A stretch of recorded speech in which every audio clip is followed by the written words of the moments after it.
Alright, here we go. What's going on, Nasteey Nation? It's Nasteey, and in case you couldn't tell by the title of this video is going to be a Nami full game commentary. But more importantly, during this commentary, what I plan on focusing on is just giving you guys as many tips and tricks for Nami that I can possibly think of.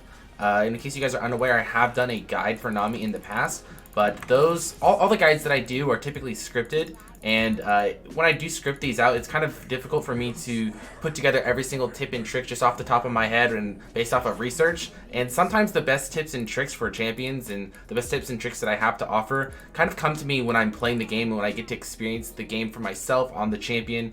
Certain situations pop up and it reminds me of certain pieces of advice that I can offer you guys. So that's going to be the main focus of this video. I'm going to be playing this game as Nami. Hopefully I can get the win, and throughout it I'm just going to be commentating and trying to give you guys kind of my thought process, as well as giving you guys some tips and tricks along the way. So I hope you guys do go on to enjoy. If you do, be sure to let me know down in the comment section below if you do like these full game commentaries. It's not something I do a whole lot. And also be sure to leave a like on the video if you do go on to enjoy it or find it to be helpful. But without further ado, let's get into it. I'll see you guys again when I'm in the lane phase. And finally, there should be up on the screen right now a little picture of the runes. These are the runes that I'm running during this game. Keep it on the level. Keep it on the level. I'm climbing up the. Keep it on the level. So heading to lane already, it looks like because Vayne is already in lane, that indicates to me that they probably didn't have to leash. Also, Thresh is full mana, so he probably didn't use any abilities leashing either. So which means they're going to have a little bit of an edge on us, but because Kai'Sa is pretty good at clearing waves in the early stages of the game, she's going to be able to even out this wave for us. And the reason I'm telling you this right now is because we're aiming to get that level 2 power spike. And the level 2 power spike is really, really good. Let me heal this up real quick. No biggie there. The reason that the level 2 power spike can be really important sometimes is not so much that you can go aggressive on the enemy, but just so that they don't have the opportunity to go aggressive on you. And champions like Thresh, Blitzcrank, Leona, these are all champions that have a really powerful level 2. And if you let them get level 2 significantly far ahead of you, then you're going to be in a lot of trouble. So it's really important to contest at level 2 in matchups like this, just so that they don't have the opportunity to play aggressive. Not necessarily so that you can go aggressive yourself.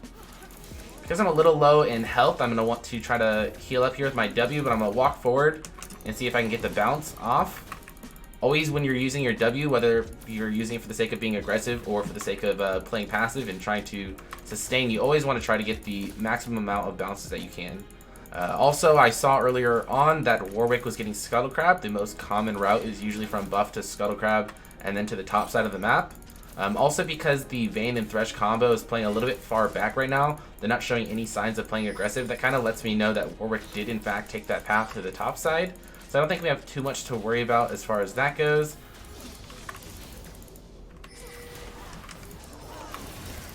Okay, nice little poke there. Nami's not a champion that has potential to all in, but you can go for trades like that, especially when you're up against champions that have dashes and stuff like that. By the way, what you want to do is make sure you are throwing your bubble slightly behind them, so that way they dash into it or roll into it, as we saw here. Another thing that you might have noticed is when I threw my bubble there, the reason I threw my bubble at that exact point in time is because Vayne was going for a last hit on the minion. I kind of knew she was going to go for that particular last hit. That's why I threw my bubble when I did. You don't typically want to be throwing your bubble out as Nami just nonchalantly for no reason whatsoever, because it is a fairly animated, it's a fairly telegraphed ability, and it can be fairly easy to sidestep if you throw it out carelessly. So you need to make sure that when it comes to throwing out this ability that you are using it at the correct times. And even though this is a tip that kind of goes for every single support champion, on Nami you definitely want to be utilizing the fact that the ADCs do have to stand still for just a split second. I'm gonna go for Thresh here because I feel like he's a little bit easier to get onto. I dropped the Ignite there just because I figured we might not get the kill, but I'm always happy to trade an Ignite for a heal, just because the cooldown is a little bit longer for the heal than it is for the Ignite, so it's always a good trade. Vayne had already tumbled away and she was out of range, so I didn't see too much potential to get a kill there. Kind of want to drop a ward here just so that we can continue to play aggressive, but Lee Sin is kind of being our human ward at the moment.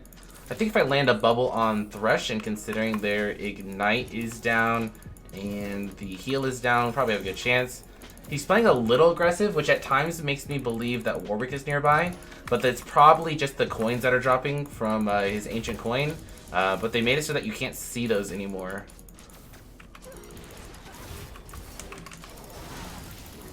Go little sidestep there. Yeah, they made it so that you can't see the enemy's coins that are dropping. You can't see the little mana things that are dropping from the coin either.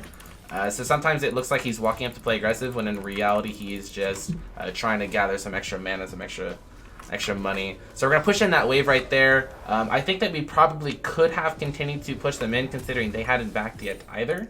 But I don't think it's the worst thing in the world because Kai'Sa does have a BF sword. So that's going to be a nice recall for us. We're going to get back to lane. I'm hoping, or not I'm hoping, but I'm predicting that Vayne is probably going to go for a Cutlass. And even though Cutlass is kind of nice, the active and everything, it's only good for a split second. And overall, the BF sword is going to be a bit stronger than that. So when we get back into lane, I'm hoping that I can avoid getting hooked and we can try to trade back and forth with the slight item advantage that we do have over them. I'm also going to have a control ward, so it means that we can play slightly more aggressive as long as we do have this area over here warded at the same time. And the last thing I should probably note is that this wave right now, I think we're slowly pushing into them, while Kai'Sa is also looking to push, going to continue pushing. So even though I was kind of hoping that this wave, this big mini wave that they had stacked up, we'd allow that to push towards us, we're going to push towards them instead. And because they just got back to lane, I don't think that they have any vision down. Lee Sin's coming from behind. Xerath is going to come down with his ulti. I don't want to give anything away here, so I'm going to wait for the very last second.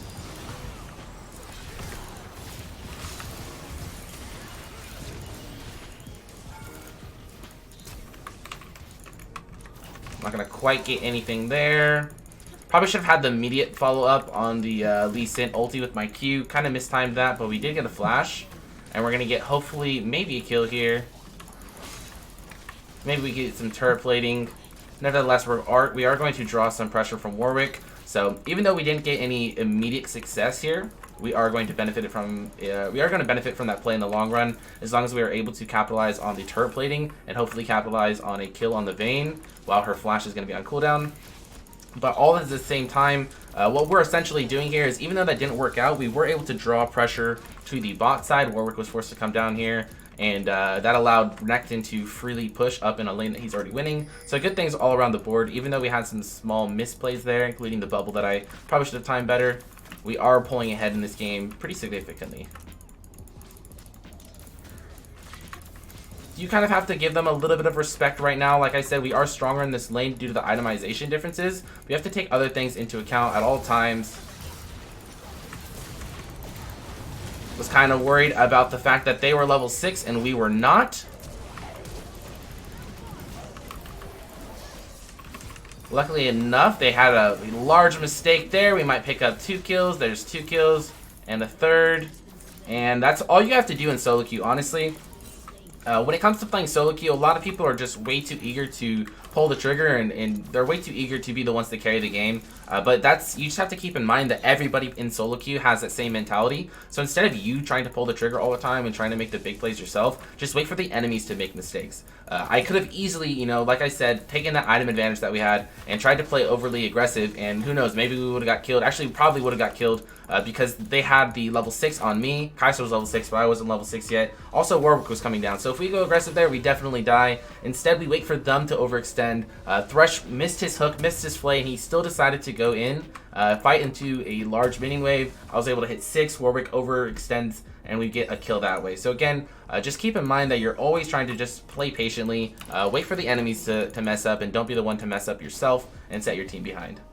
Roaming as Nami is not something that you want to put a large emphasis on unless it's absolutely given to you. In a situation like this, I was kind of running down this path to kind of give myself opportunities. Maybe I decide to go bot from there, maybe I decide to go top, or mid rather. But I never have the opportunity to go mid if I just run straight down the bot lane, so that's why I decided to take that path. At the end of the day though, I'm still going to head back bot and hopefully be here for this kill.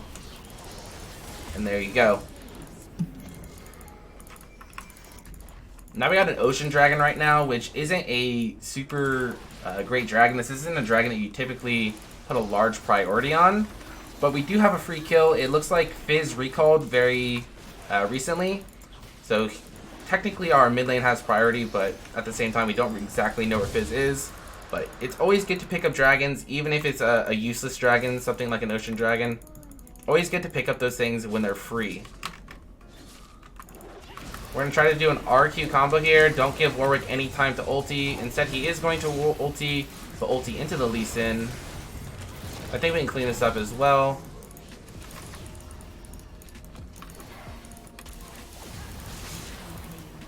Okay, we have a Fizz coming down, so we do need to keep an eye out for that. I think the Fizz ulti is the main thing we need to watch out for.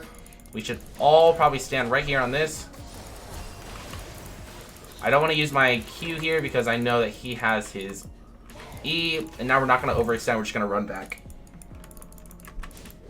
Alright, so we're going to get here a little bit late on the action. I'm going to wait till I'm in the bush. That way they can't actually see me cast the initial ulti. I'm going to use the combo there. Probably pick up a kill.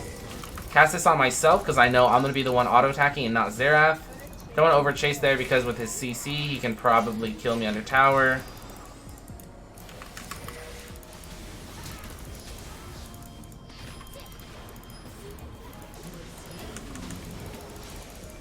Same thing here. I'm going to use E on myself because I know Xerath is probably not going to be auto-attacking too much.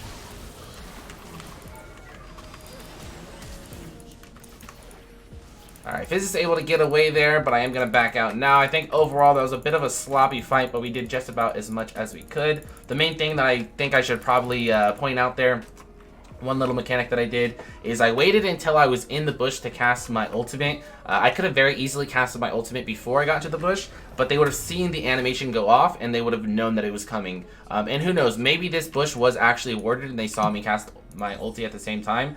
But when it comes to situations like that, it's always better to just, you know, take the guess and say, okay, I don't think this bush is warded, so I'm going to wait till I get to the bush until I throw my ability. That gives them less time to react, potentially. That gives them less time to sidestep, and thus that is going to give you a better chance of landing your ability, of course. So I was able to land the R, turn that into a combo, layering my Q on top of that, and that's how we were able to get a nice little cleanup on Vayne as I was getting to the fight a little bit late.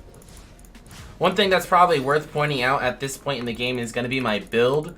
So for those of you guys who don't know, in solo queue, the highest win rate build for Nami is going to be Ardent Censor first, even though just about every single support champion that they're playing in LCS right now, Nami, Rakan, Thresh, they're all running Redemption. And that's because Redemption is really good for team fighting, and team fighting is something that you see a lot in LCS. But in solo queue, Ardent Censor is in fact the highest win rate first item. The reason I'm not doing it is purely based off of preference. So this is not necessarily something that I would say that you absolutely need to copy, because it is, again, just something that I prefer to do. Ardent Censor, Redemption, both really good items, and I don't think there is a wrong answer technically. But again, if you are going to base your opinions strictly off of the statistics, then Ardent Censor first item is in fact going to be the good pick. Either way, whatever you decide to build the opposite one after that, and then follow that up with a Locket. Because we're kind of stopping this game at the moment, I don't think we'll even get to another item. I'm not sure I'll finish Ardent Censor, let alone get to Locket, but that would be your ideal core build as Nami.